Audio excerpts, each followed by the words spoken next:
Sempre vemos jardins como cenários românticos. É um lindo local para casamentos. Perfumes projetados para atrair o parceiro usam fragrância de flores. E o que é mais romântico que uma dúzia de rosas? Não é sem razão que existe uma associação entre jardins e romance, porque o jardim é uma paisagem repleta de vida em reprodução.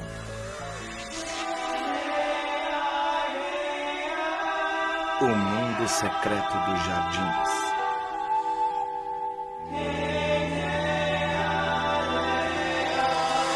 A vida reprodutiva das plantas.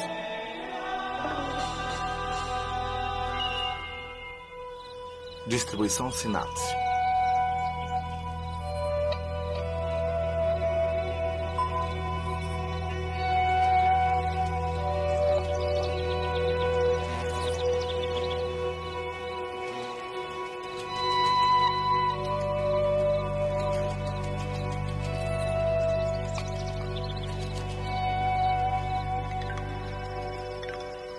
Tudo no jardim gira em torno de reprodução. Cada uma das criaturas é compelida a projetar seus genes para o futuro. E a estação é curta, então cada planta tem que usar todos os recursos à sua disposição. A cada momento certo, o local é inundado de sedução, ardil e manipulação explícita.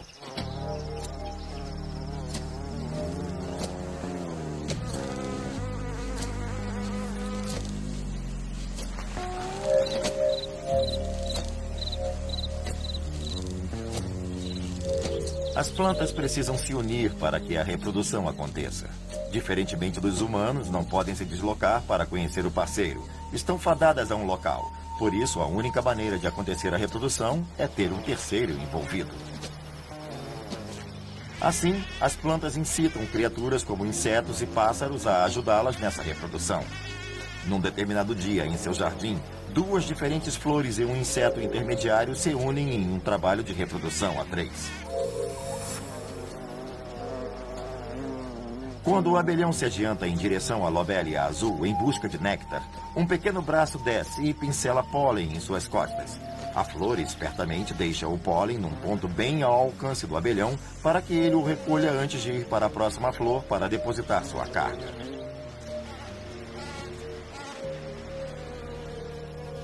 Mas deve haver algo aí para os insetos. Por que se importariam com a reprodução das plantas? Em geral, o brinde é o néctar, um líquido doce rico em açúcares, às vezes até em aminoácidos, que pode beneficiar a criatura consideravelmente. E em troca do presente do néctar, a planta é polinizada. A spoonful of honey goes a long, long way. A little something sweet would really help me through the day. Now you're about as pretty as a flower in the spring. If you'd be my sugar mama, it would be a joyful thing. Well, I like coffee and I like tea, but a spoonful of honey's good enough for me. You're like sugar, so refined. I want you to be mine. It doesn't really take that much to get me up to speed. And a spoonful of honey, all I need. Mas se uma planta depende de outra criatura para fazer o trabalho, ela tem que usar um certo exibicionismo, porque precisa atrair essas criaturas. As plantas mais vistosas do jardim, como os flamboyantes e as flores, estão lá principalmente para atrair outras criaturas para atuarem na função reprodutiva para elas. E fazem isso de muitas formas diferentes. Quando você olha as flores, às vezes elas estão muito coloridas, as pétalas com uma cor forte e as hastes bem eretas e tudo numa atitude óbvia.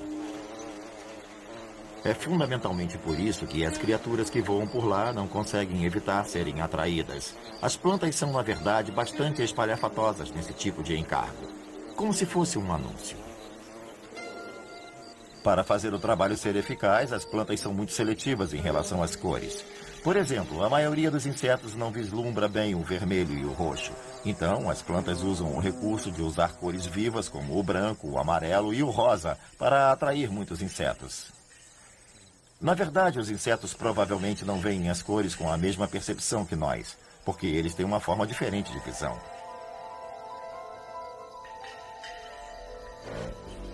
Outras flores têm cores que não são particularmente atrativas para insetos, em geral, vermelho vivo.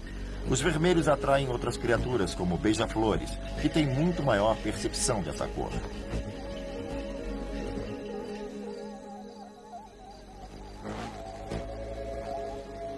Essa também pode ser uma cor útil para atrair borboletas que percebem bem os tons de vermelho.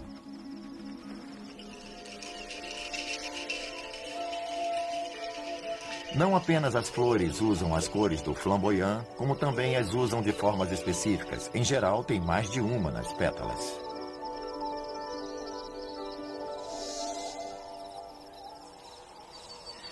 Podem-se ver flores que têm feixes em cor diferente, como uma seta apontando para onde se encontra o néctar. São guias de néctares. É como se dissessem, vem aqui se o que quer é néctar, e os insetos seguem essa indicação. Essas indicações visuais também direcionam o inseto para as estruturas reprodutivas da planta, onde ele irá recolher o pólen ou polvilhar a planta com o pólen da última flor visitada.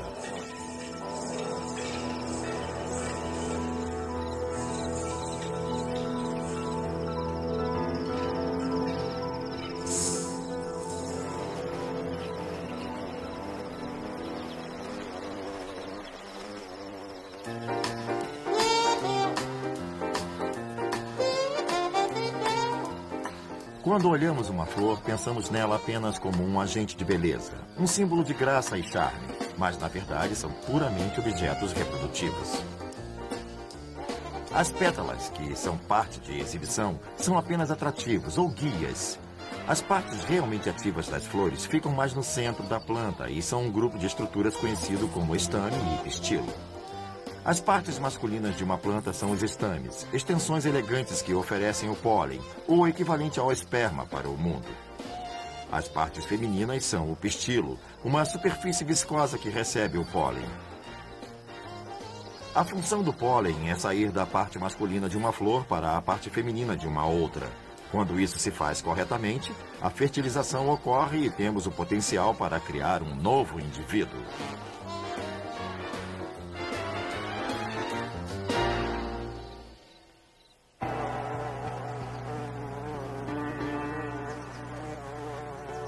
Para que a transferência do pólen se dê eficazmente, muitas plantas tendem a viver em colônias, isto é, grandes grupos da mesma espécie, e florescem praticamente ao mesmo tempo. No jardim, o melhor procedimento é plantá-las em blocos, para que tenham uma grande colônia da mesma espécie e para que, quando o polinizador chegar, vá de uma flor a outra do mesmo tipo de planta, evitando que transfira o pólen para espécies diferentes, garantindo assim a eficiência.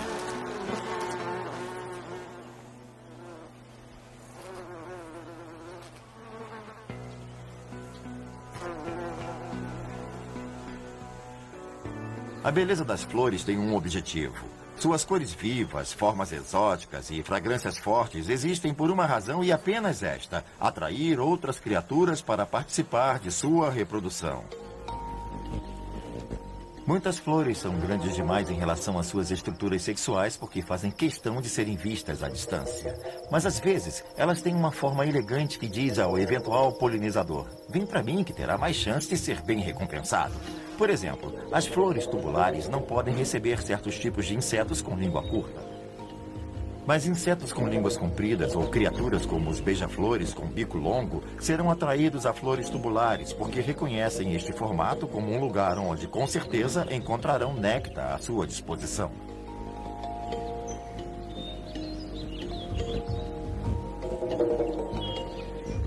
No meio do verão, no auge da estação de crescimento e que a competição acirra, há uma grande disputa de florescimento. Na verdade, elas estão tentando gritar para os polinizadores como luzes de neon em Las Vegas, assim: venham cá, venham cá, venham cá. Para eles não, para mim. Elas precisam competir produzindo mais néctar, exibindo bastante suas cores, formas e fragrâncias exóticas e etc., porque o objetivo é chamar a atenção de um número limitado de polinizadores.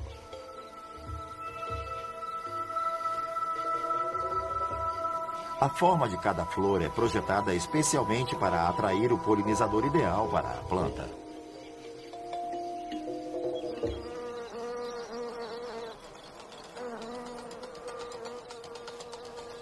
As plantas querem o polinizador certo. Elas projetam suas formas, tamanhos e perfumes para atrair os escolhidos e afastar os penetras.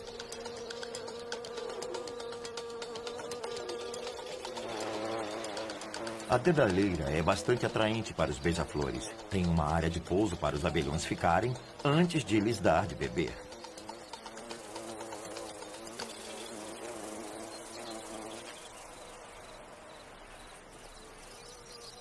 Outras flores são especialistas em usar borboletas como polinizadoras. Uma das coisas que distinguem uma borboleta de outros tipos de inseto é que ela tem uma língua comprida, uma probóscide, que pode penetrar nos nectários de uma flor, alcançando a longa corola tubular que outros insetos não conseguem facilmente. E em cada prova do líquido doce, ela fica polvilhada com pólen, que a planta espera que seja levada a uma outra próxima.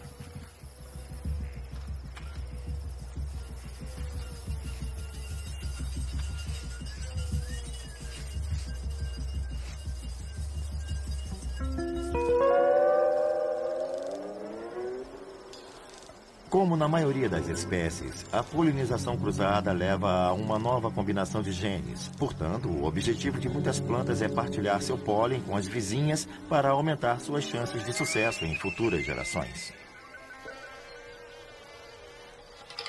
O nome do jogo é sobrevivência. E vínculos bem fortes se desenvolvem entre plantas e insetos na tentativa de sobreviverem no competitivo mercado do jardim.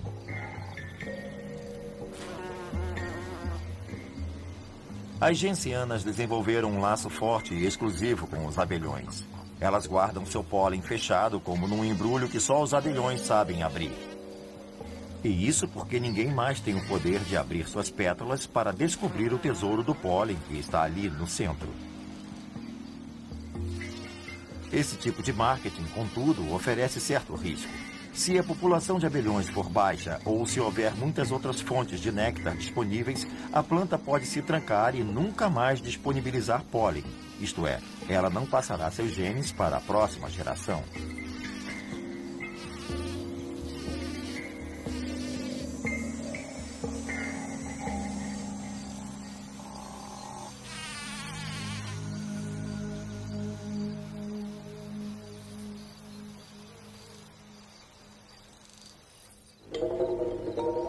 As plantas podem ser ainda mais estranhas, pois podem manipular insetos no sentido de que atuem como seus intermediários reprodutivos.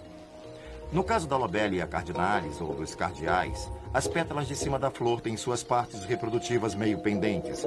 Então, a cabeça do beija-flor tem que se ajustar para polinizar a flor. Quando o beija-flor estende o bico até o tubo floral, faz com que a parte que guarda o pólen se dobre e suje de pólen a cabeça e as penas do pássaro. Então, quando ele voa em direção a outra planta, não pode evitar transferir pólen a outras no caminho. Algumas flores são tão sutis em sua abordagem quanto as Lobelias cardinalis.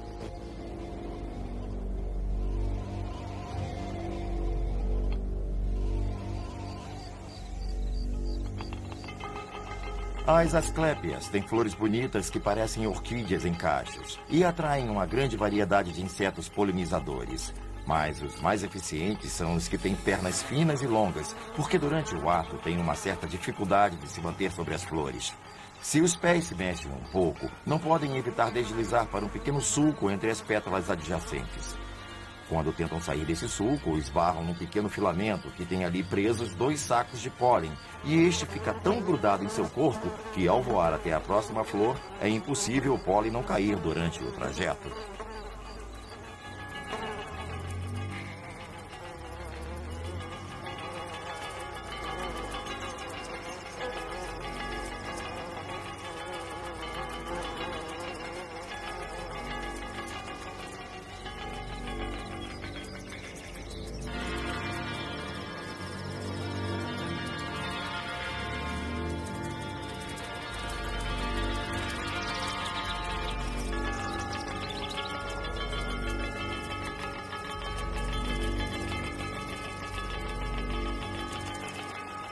Os esquemas de polinização de plantas não são a prova de tolos. Às vezes, insetos fazem trapaças e roubam o pólen a seu próprio modo.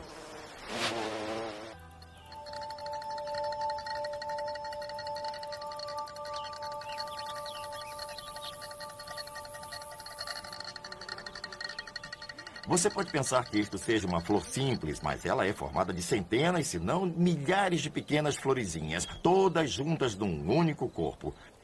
Deve haver alguma vantagem em se unir em grande número assim, porque essas composições se tornaram extremamente comuns, estão espalhadas por todo o planeta. E se você olhar bem de perto essas flores nos canteiros, verá que estão cobertas de polinizadores que lentamente trabalham em torno delas, alimentando-se do néctar de cada uma e recolhendo pólen pelo caminho.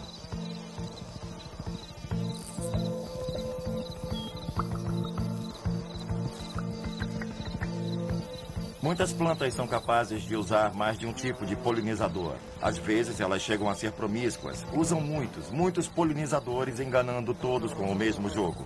Em geral, elas têm flores de face aberta, normalmente com os nectares expostos como pequenos poços, de forma que os insetos possam rastejar sobre a superfície e alcançar com a língua os nectários. Flores como esta são especialmente boas para atrair polinizadores com língua curta. Muitas moscas e abelhas têm língua curta e não conseguem alcançar a parte funda das flores de tubos longos. Esta é mais acessível.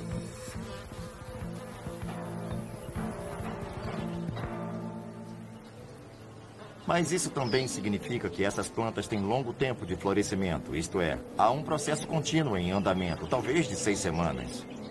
Quando você olha um canteiro de margaridas amarelas, por exemplo, diferentes partes da flor estarão florescendo em épocas diferentes. Mas é certo que, em algum momento, a planta será polinizada, porque há uma razão para abelhas e moscas voltarem lá durante muitas semanas seguidas.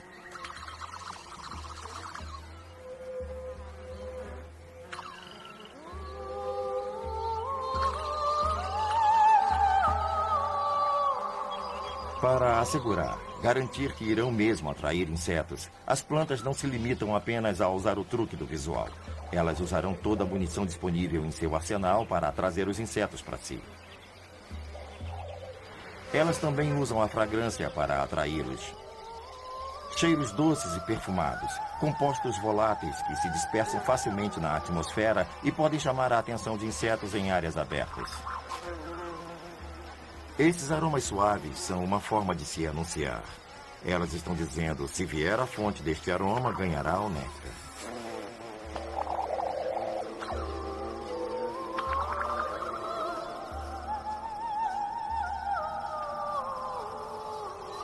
Outro recurso que algumas usam para selecionar insetos e repelir outros é oferecer diferentes tipos de néctar. Por exemplo, elas podem ter néctar rico em sacarose. Parece com açúcar de mesa e atrai certos tipos de insetos que gostam desse sabor. Outras plantas produzem néctar rico em aminoácidos, e os aminoácidos podem atrair beija-flores ou moscas, que os têm como o principal componente de suas dietas. Algumas plantas preferem tentar atrair polinizadores que não estão interessados em perfumes doces nem em néctares. Por exemplo, se estiverem tentando atrair moscas, o truque ideal é tentar imitar o cheiro de carniça e podridão. Na verdade, plantas como o trillium vermelho em particular, produzem cheiros que parecem de carne podre. E, pasme, as moscas vêm e as polinizam.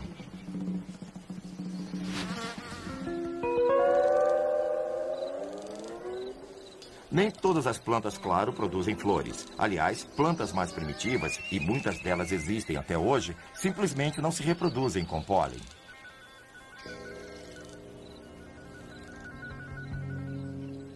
A reprodução para as samambaias não é como nas plantas que dão flores. As samambaias são primitivas e já existiam bem antes das plantas florescerem. Elas produzem esporos aqui embaixo de suas frondes. E esses esporos germinam e produzem partes masculinas e femininas que precisam de água para poderem se unir. Isso, claro, limita o sucesso das samambaias, que só conseguem viver na umidade ou nas áreas sombreadas do seu jardim.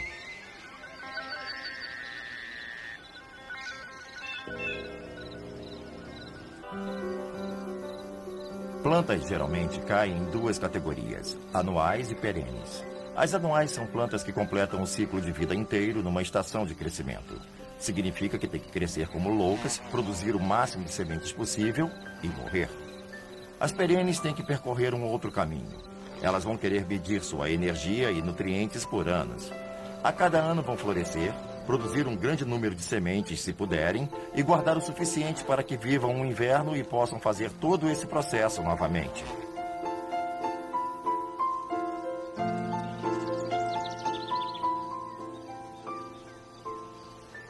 As plantas são capazes de manipular muitas criaturas e não apenas insetos. As plantas frutíferas se voltam para um outro grupo de criaturas para espalhar sua semente. Elas usam todos os seus nutrientes para criar frutas, preciosas sementes embrulhadas num saboroso invólucro. Amantes de frutas como pássaros, coatis e até esta marmota, comem frutas e distribuem as sementes pelo jardim inteiro.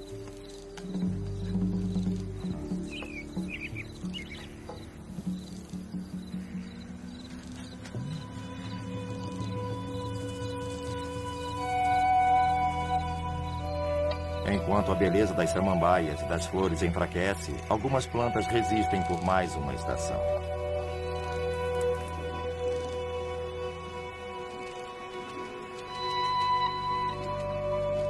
Algumas plantas produzirão o máximo de sementes possível e aguardarão o momento de atirá-las ao vento. O ato final é uma vida efêmera.